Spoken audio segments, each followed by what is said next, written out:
Hi friends, బయట చాలా వర్షం పడుతుంది ఫ్రెండ్స్. ఇంకా ఇప్పుడు వచ్చేసి మా పిల్లల కోసం నేను ఇంట్లోనే చిన్న గణేష్ని తయారు చేస్తున్నాను అనమాట. గోధుమ పిండితోనే తయారు చేస్తున్నాను ఫ్రెండ్స్, చూడండి.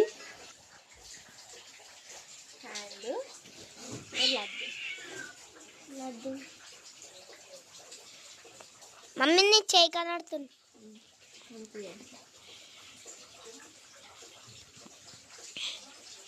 అయ్యో లడ్డు అక్కే అయితే మమ్మీ అక్కే పడితే ఏం కింద పడదు.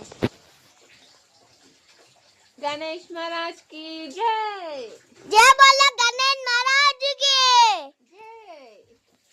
గణపతి బప్పా చాలా లడ్డు కాదు పాపా. గణపతి పప్ప అన్నప్పుడు మోరి అనాలి, చాలా లడ్డు అన్నప్పుడు సోడియా అనాలి. చాలా లడ్డు సోడియా. గణపతి బప్ప చాలా లడ్డు. జై బోలో గణేష్ మహారాజ్ కి. ఇంకా